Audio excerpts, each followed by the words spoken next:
Welcome to the second part of our discussion and exploring the play's production history as we prepare to see Aquila Theater's great performance. The earliest recorded and first known performance of Julius Caesar was described to be staged at the Globe Theater in September 1599 by a Swiss traveler, Thomas Plater.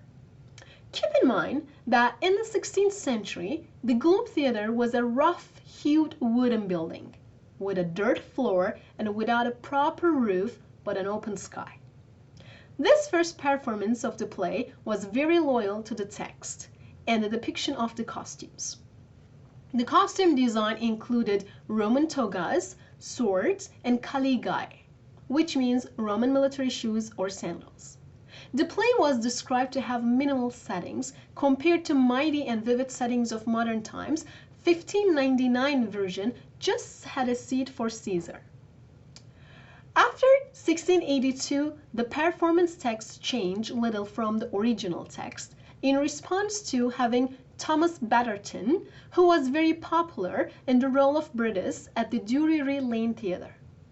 Compared to the Globe Theatre, which had an open sky, Drury Lane Theatre was considered to be an indoor acting place with artificial lighting and proscenium arch. Some changes in the play had been made in the neoclassical manner, such as modernizing the vocabulary, clarifying the sentences and syntax, and preserving the decorum of expression. In the second half of the 18th century, we see a decline in the performance history of Julius Caesar. It was one of Shakespearean plays that was not preferred to be staged at that time. However, the interest in Julius Caesar sparked on British stage after John Philip Kemble directed it in 1812. Kemble himself played Brutus. He created an ideal Rome setting, and based on the sources, we know that he altered the text and cut it more than other directors. He emphasized Brutus's character in terms of his Stoic ideals rather than his Republican ideals. From what we know from the sources is that the production of Julius Caesar by Herbert Beerbohm III, which began in 1898, culminated in the pattern that Kemble created for historical realism in theater. For the first time since the Restoration, III turned the emphasis in his performance away from Brutus and toward Antony because he was attracted by the German Meininger Company's attention to Antony's oration, which is considered among Shakespeare's best rhetorical example. Two significant improvements in staging Julius Caesar emerged throughout the 20th century. We see a turn back to the original text as directors purposefully avoided the several severely cut scripts, starting with Kemble and his followers. William Pole, who founded the Elizabethan Stage Society in 1895, and Harley Granville Barker were two important names in this development.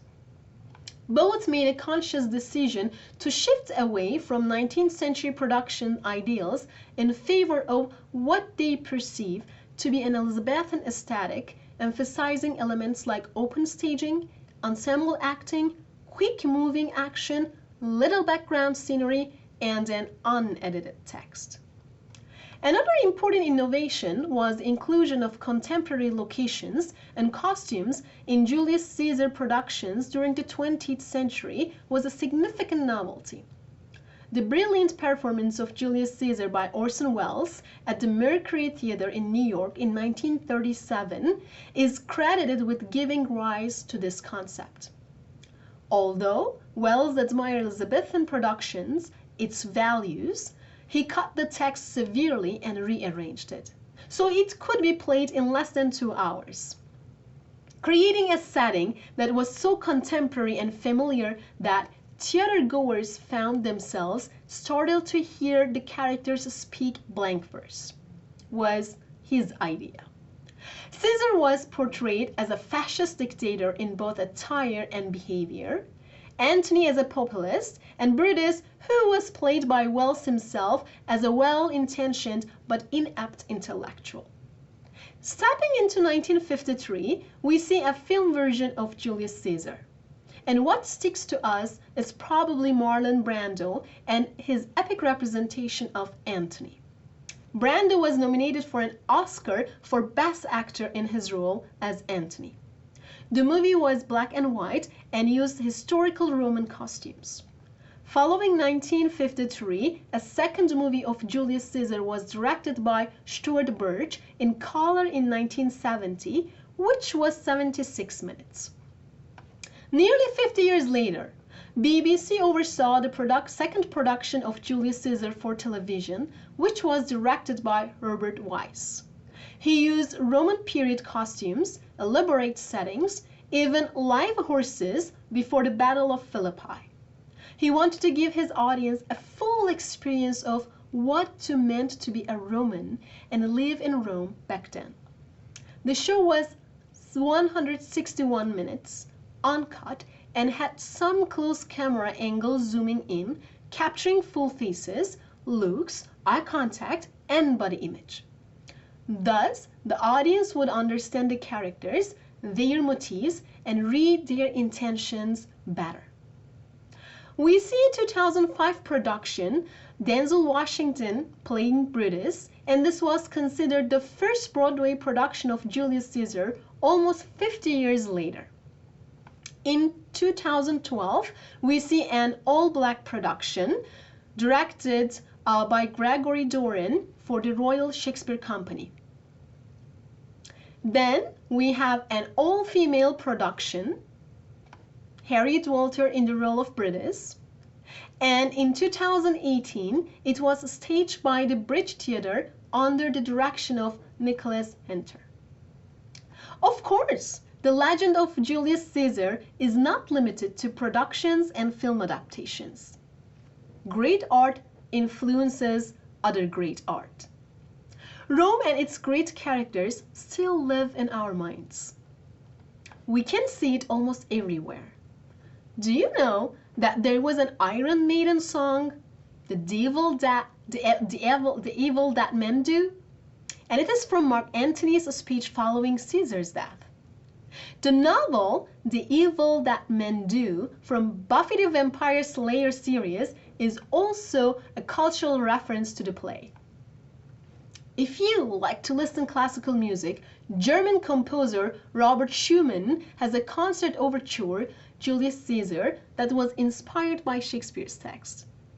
In addition, some great lines from the play are still quoted and referenced, highlighting the greatness of the text and its larger-than-life characters. In Ray Bradbury's Fahrenheit 451, Beatty's last words are, "There is no terror, Cassius, in your threats, for I am armed, so strong in honesty that they pass me as an idle wind, which I respect not." We see this in Act 4, Scene 3. Another great line from the play, "The fault, dear Brutus, is not in our stars, but in ourselves," spoken by Cassius in Act 1, Scene 2, is often referenced in popular culture. John Green's best-selling young adult novel, The Fault in Our Star, took its name from this quote. It was almost quoted in the Coen brothers' film Intolerable Cruelty by George Clooney's character. If you are an Agatha Christie fan, do you know that her novel There is a Tide refers to an iconic line of Brutus, which we can see in Act 4, Scene 3? He says, "There is a tide in the affairs of men, which taken at the flood leads on the fortune." How will Aquila Theatre adopt this play? How will they set the stage?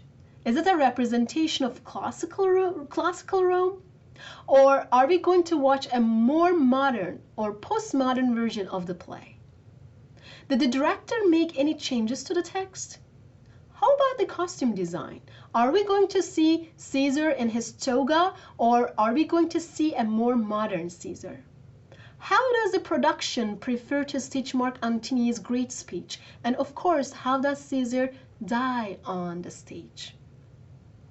With all these questions in mind, now it is time to sit back, take our seats along with the Cornerstone faculty and students and get ready to see how Shakespeare's Brutus, Caesar, Cassius, and the Roman world are presented by Aquila Theater. Thank you.